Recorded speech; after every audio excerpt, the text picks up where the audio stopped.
This is the hot compost bin. I was given this as a birthday present in January, and it's now the middle of June. So I've been using it since then, and today's going to be a special day because we're actually going to open it and see if there's any compost in it.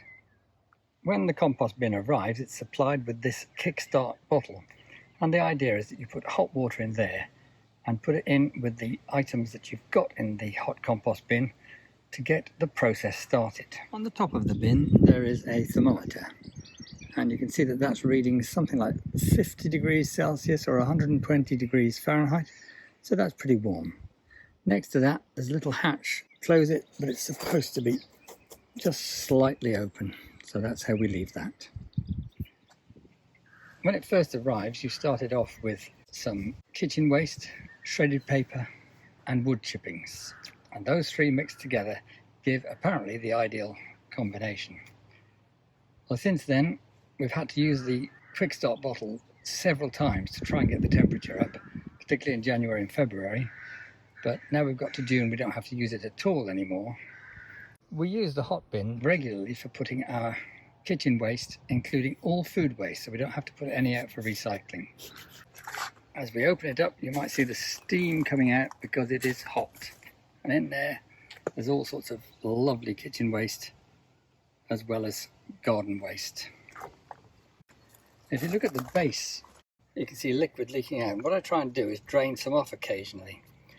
Now I've positioned the hot composter onto one paving slab with a paving slab in front of it ready for the compost, so the compost doesn't go down into the stones surrounding it. But I wish I'd put it on a second slab. I wish the bin itself was one slab higher so that I could get the liquid out more easily, because there is a little tap here. If you undo that tap, the liquid will start to flow, and then close it off again, and that lovely black liquid I put into a watering can and mix with water and feed the tomato plants with it.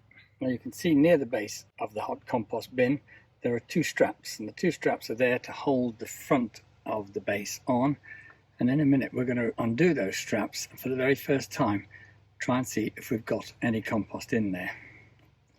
You can see that I use the straps to hold the stirring stick,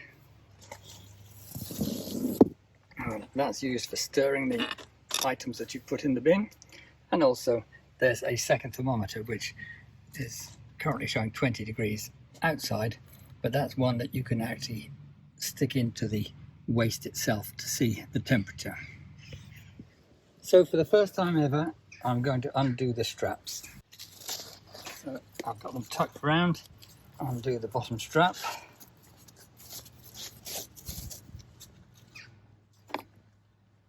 and the top strap.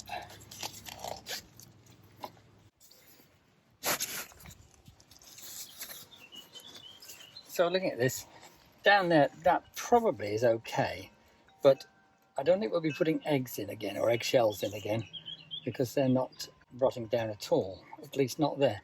Maybe there are others down here that have rotted already, but it's looking fairly hopeful. And I guess as we keep filling it from the top, it'll squash down more and more and more.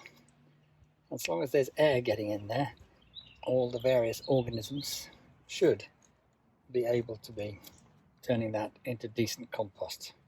Let's hope so. So I'm going to cover it back up for now, and we'll try again in a couple of weeks.